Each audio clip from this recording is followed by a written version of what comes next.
Perwakilan BKKBN Provinsi Jawa Tengah hari ini bersama Heri Kusyanto Eskom MSc. Kabar baik Pak Heri? Alhamdulillah. Wah, luar biasa. Selalu cerah ceria Pak Heri ini. Harus semangat. Aduh, ini salah satu ketua tim yang hari ini produksi dan nggak bawa timnya. Kenapa? Kenapa Pak Heri? Ya, karena kalau kependudukan itu mendingan kita konsentrasi aja berdua gitu Mas Adam, jadi lebih intens gitu kan. Boleh. Alasannya dipaksa banget ya. Oke. Ya, memang hari ini dapat obrolan tentang kependudukan nih. Sebenarnya tuh terus terang ya Pak Heri. Selama ini aku kalau misal dapat tulisan rilis tentang kependudukan, itu pengen aku oper ke Mbak Mita. Serius. Karena saking kayak aduh please deh. Mau nulis apa gitu ya. Iya, karena banyak yang perlu diolah dulu gitu loh. Emang sesulit itu gak sih Pak Heri?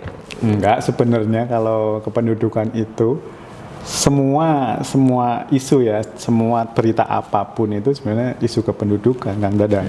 Iya, nanti bisa dikaitkan aja. Tinggal mau mulai dari mana kan gitu. Ibarat kita mau ngomongin dari fenomena kartun, sekarang lagi kartun di Jepang rame, di Korea rame. Oh, mungkin itu juga bisa juga dikaitkan ke kependudukan. Betul. Ya. Tapi aku pengen lebih kenal dulu sama Pak Heri. Karena ngomongin kependudukan itu kan mengatur penduduk ya, jumlah penduduk dan macam-macam begitulah kurang lebih. Pak Heri, putranya berapa? Saya yo 2 dong. Harus mendukung pemerintah. Mendukung banget BKKBN Pride ya. Iya. Mengedukasi dan mencontohkan langsung. Putranya 2, laki-laki perempuan, laki-laki semua. Laki-laki semua. Okay. Iya. Istrinya? Istri 1.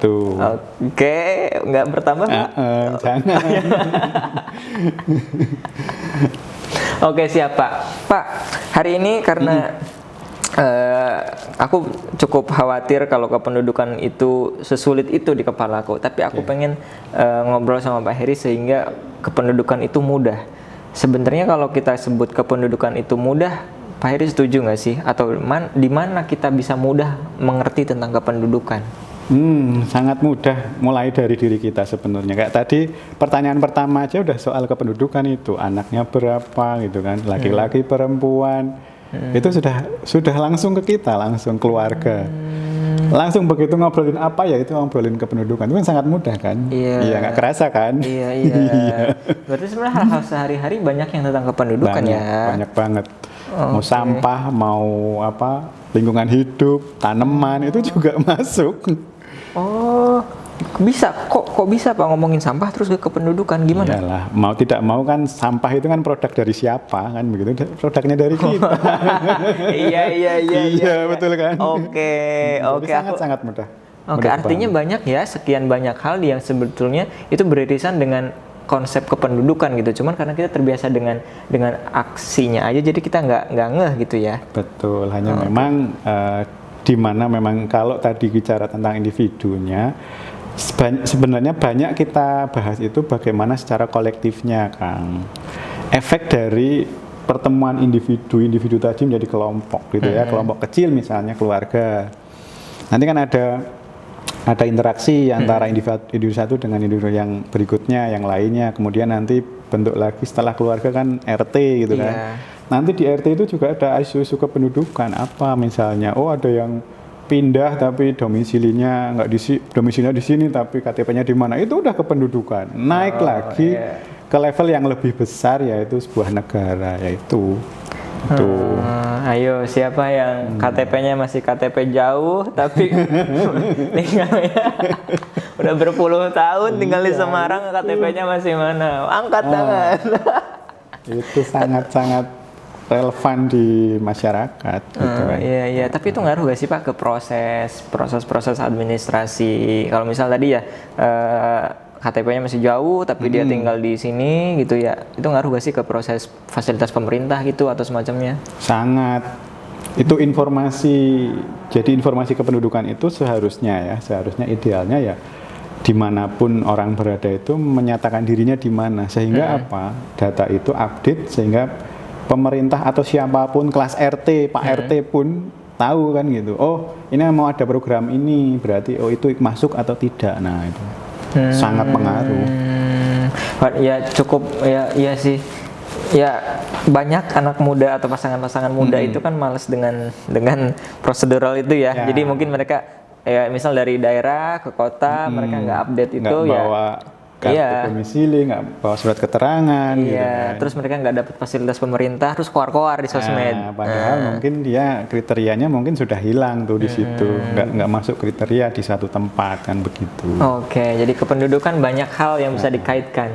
Pak, kalau konteksnya di BKKBN, kan BKKBN ini Badan Kependudukan. Dulu kan kita Badan Kependudukan dan Pembangunan Keluarga Berencana ya. Sekarang Kemendukbangga, Kementerian Kependudukan dan Pembangunan Keluarga. Ada kependudukannya nih di awal. Sebetulnya itu lingkup kerjanya di kependudukannya apa nih Pak? Karena ada orang-orang yang suka, BKKBN itu yang Dukcapil itu ya. Terus aku kayak, oh, kok gitu ya? Gimana Pak? Ya, kenapa kok sekarang jadi dari dulu memang Undang-Undang 52 tahun 2009 kependudukan di depan Mas Dadang ya. Tetapi itu bagian dari frame sebenarnya sebelum kita nggarap yang lain di BKKBN di Kemendukbangga itu kan sebelum mengerjakan keluarga berencana, pemberian alat kontrasepsi, terus konseling keluarga itu kan harus ngerti dulu konsep kependudukan seberapa banyaknya dulu kan begitu. Strukturnya seperti apa? Banyaknya berapa? Persebarannya seperti apa? Itu dulu yang dipegang dulu sebelum nanti ini akan diberikan program KB itu sekian. Nah, itu frame-nya dulu gitu ya. Kalau Pak Menteri Pak Wi sering bilang frame sama work. Nah, sebelum work harus ada frame. Nah, sebenarnya kependudukan di Kemendukbangga itu frame-nya dulu. Oke. Gitu. Ada frame-nya baru kerja. Oke, frame dari program. Okay.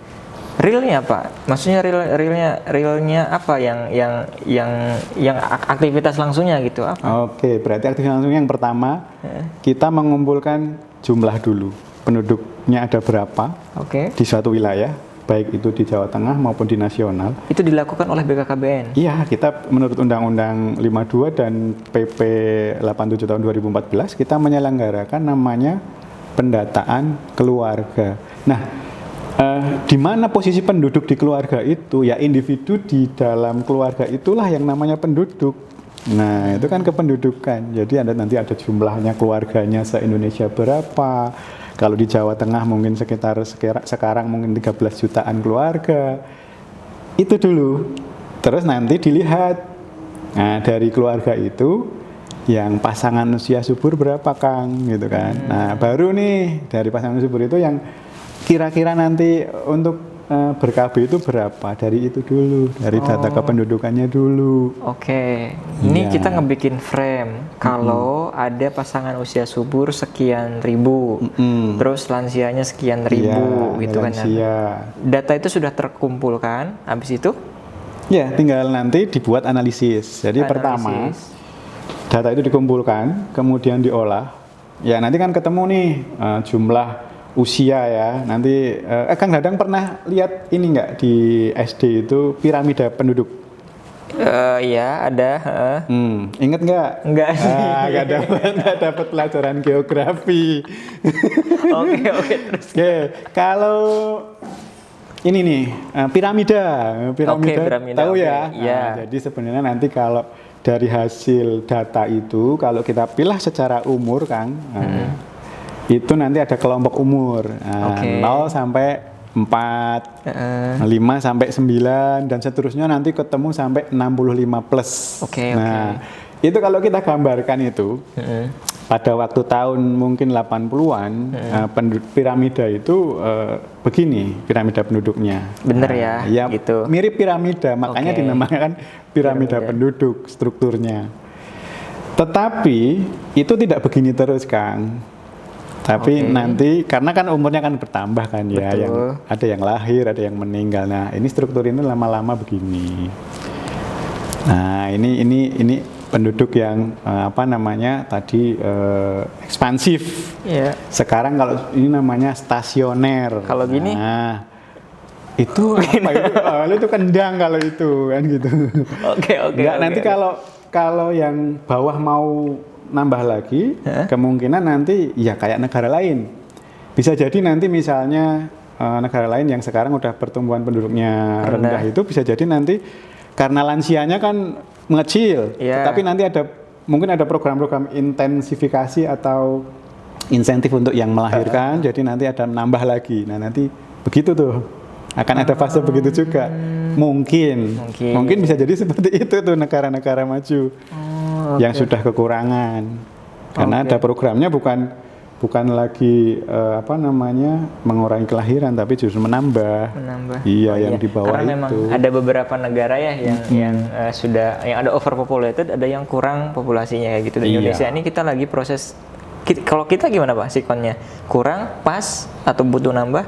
Ya, untuk mengetahui itu kita ada namanya indikator kan. Apa tuh? Nah, indikator salah satunya yang paling gampang itu yang di kementerian kita adalah TFR. TFR adalah Total Fertility Rate. Artinya adalah seorang ibu selama masa reproduksi, mulai dari seorang ibu itu haid sampai dengan nanti ke menopause, kira-kira di usia 50 atau lebih, itu jumlah anaknya itu rata-rata itu berapa. Nah, sekarang posisinya di Indonesia sudah 2,0 berapa? Sudah 2, hampir mendekati 2,1. Hampir 2, oke. Nah, artinya itu bagus. Artinya itu sudah ideal, bukan bagus.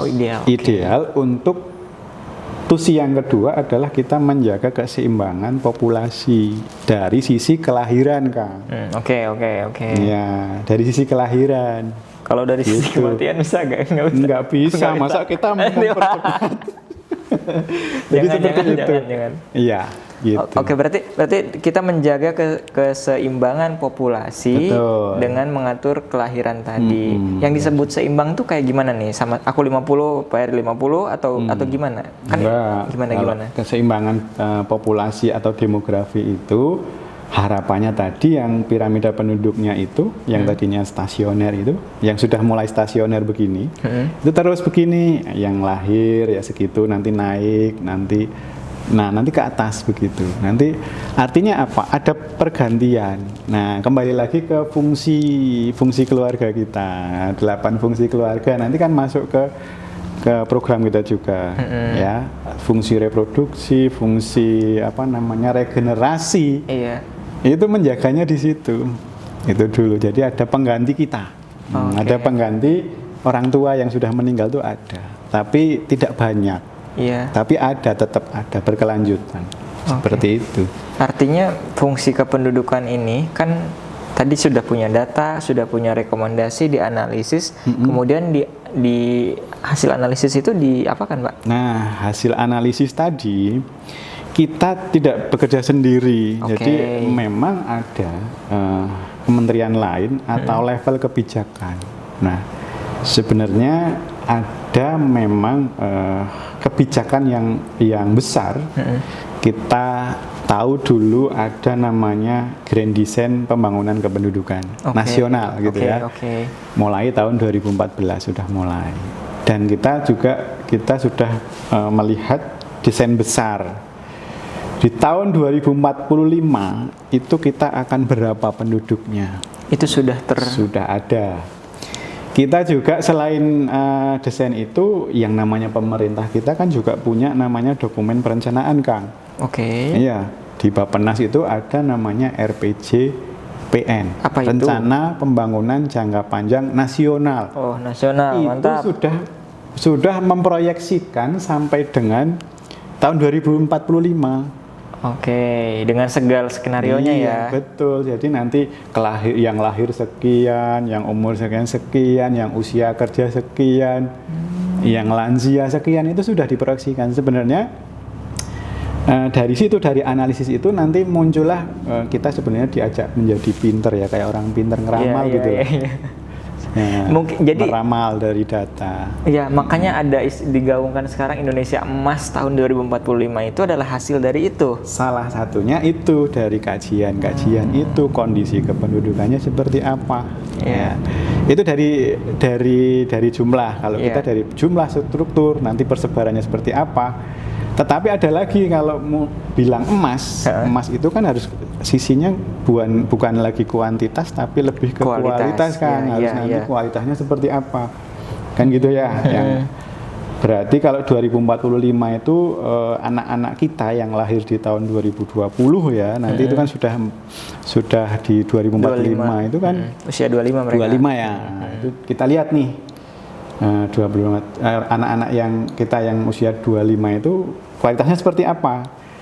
Yang di atasnya pemimpin-pemimpinnya gitu ya, itu kan ya masih di kelahiran mungkin ya mudah-mudahan 90-an udah menjadi pemimpin-pemimpin. Nah, itu nanti kita akan lihat gitu. Itu kualitas kan. Senyum rekah angkatan 90. Iya. Oke. Artinya ya salah satu produk dari kependudukan itu adalah narasi tentang generasi emas Indonesia. Betul. Emas itu ya hasil dari perhitungan di kependudukan. Tapi tentu nggak bisa hanya kuantiti aja ya. Kuantiti bilang yang mudanya segini, yang produknya segini, benar ya. Nah, tapi harus didukung sama kualitas juga. Nanti kita lihat kualitasnya. Kependudukan terlibat juga nggak Pak ke kualitas ini? Iya. Gimana? Kita masuk dengan lintas sektor dengan ya tadi yang kebijakan itu ya. Kebijakan secara nasional sudah ada di RPJPN, nanti diturunkan menjadi RPJMN, kemudian di daerah juga sama. Kemudian nanti kalau dari sisi kualitasnya nanti selain ada indikator yang kuantitas kayak contohnya adalah TFR Kang. Nanti kita akan belajar tentang indikator di kesehatan misalnya. Angka kematian ibu, angka kematian anak, stunting, lama sekolah ya di dunia pendidikan, kemudian berapa jumlah ibu-ibu yang masuk dunia kerja, berapa produktivitasnya ya, terus nanti masuk ke hasil akhirnya adalah pendapatan secara nasional yang digambarkan melalui produk domestik bruto PDRB misalnya. Nah, jadi seperti itu. Nah, ini kalau aku merangkum sekilas ya Pak, yang dibahas di kependudukan itu hampir kayak sebuah data besar gitu ya Pak ya? Ya. Untuk mengambil kebijakan gitu. Jadi kayak memang data dasar ya, data dasar dari satu kondisi satu orang, satu individu yang dikumpulkan jadi banyak. Iya. Dan sebenarnya individu itu tuh kan punya hak dan punya kewajiban kan. Setuju. Ya kan? Ketika ada anak lahir, haknya apa? Haknya satu mendapatkan imunisasi misalnya. Kemudian nanti ada lagi mendapatkan gizi yang baik, dapat sekolah harus bisa bersekolah, bisa akses pendidikan. Setelah nanti lolos dari akses pendidikan itu dia kebutuhannya mungkin harus masuk dunia kerja. Ini sebenarnya yang ada di kependudukannya di Kemenduk Bangga ya. Oke, sebenarnya cukup seru ya ngomongin itu. Cuman memang bukan barang yang setiap hari ditemukan, bukan sesuatu yang mainstream dibahas gitu kependudukan itu. Pak Heri, kalau misal kependudukan ini kan tadi dibilang ada mengatur populasi gitu ya, seimbang populasinya. Memang kependudukan ini ada gambar gimana sih Pak? Apakah memang untuk mengatur jumlah populasi atau menyeimbangkan atau mengurangi atau bagaimana? Terus yang dimaksud seimbang, aku tuh dari tadi seimbang kan Jawa ini kan pulau dengan populasi terbanyak nih, gitu ya. Mungkin akan jomplang ketika dengan Kalimantan atau dengan Sumatera dan lainnya gitu. Gimana sih Pak yang dimaksudnya? Konsepnya ya. Oke, jadi saya koreksi sedikit Kang. Jadi kita mungkin kalau dibilang mengatur itu kayak gimana gitu ya, kayak otoriter gitu ya.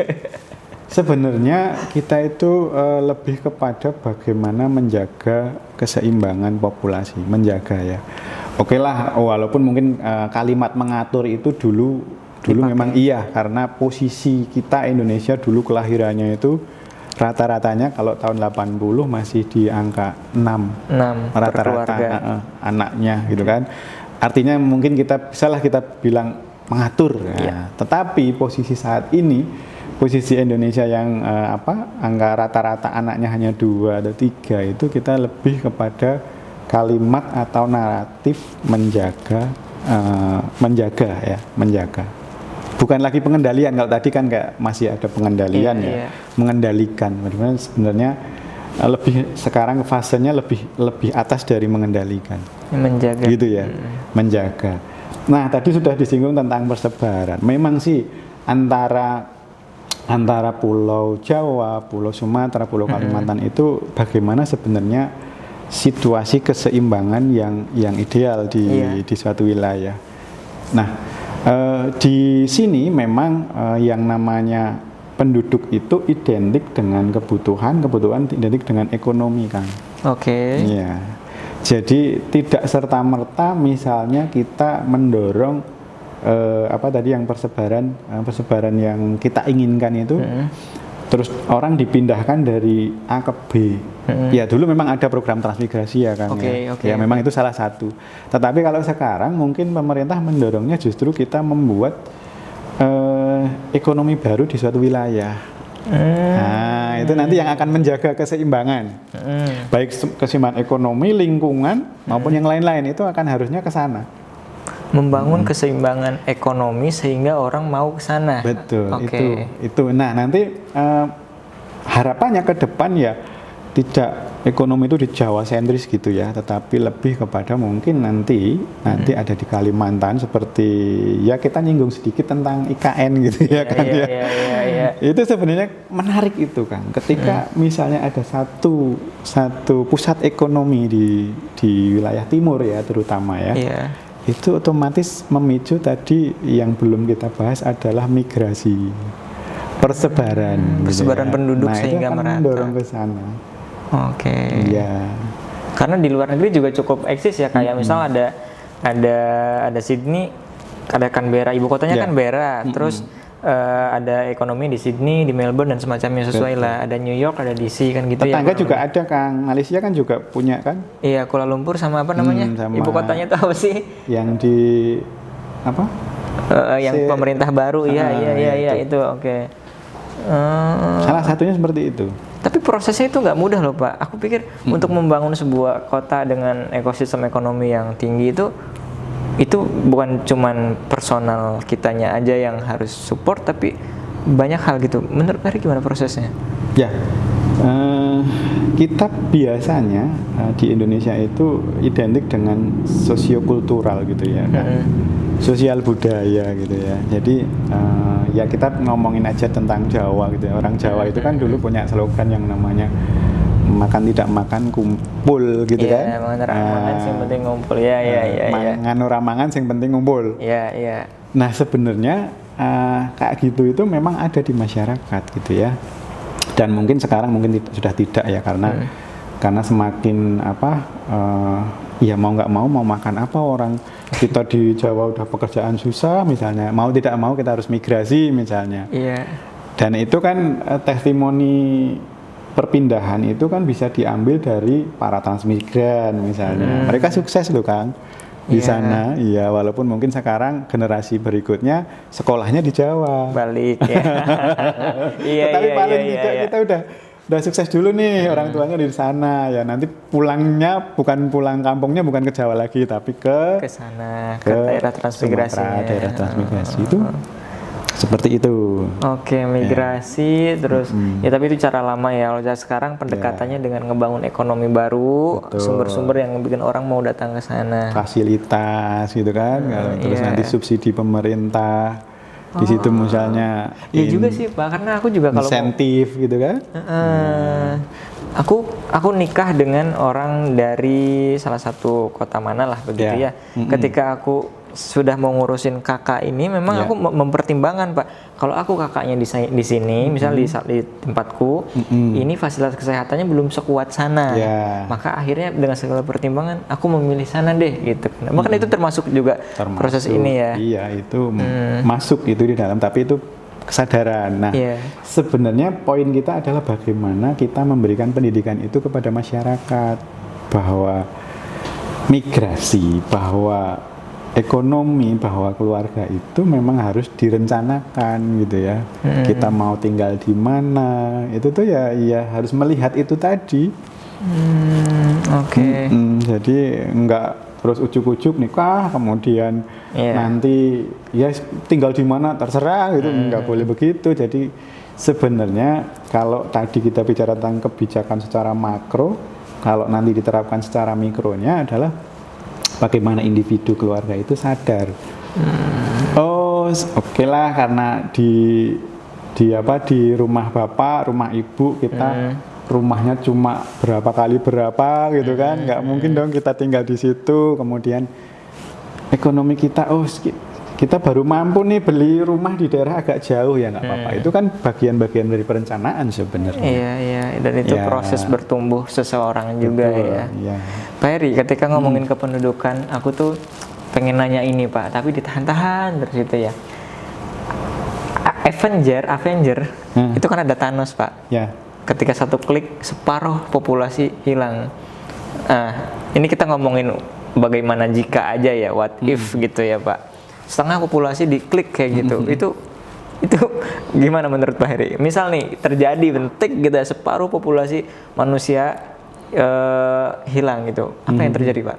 Ya, nggak usah banyak-banyak ke Thanos. Kita di akhir-akhir ini kita mengalami kok. Indonesia mengalami. Apa Pak?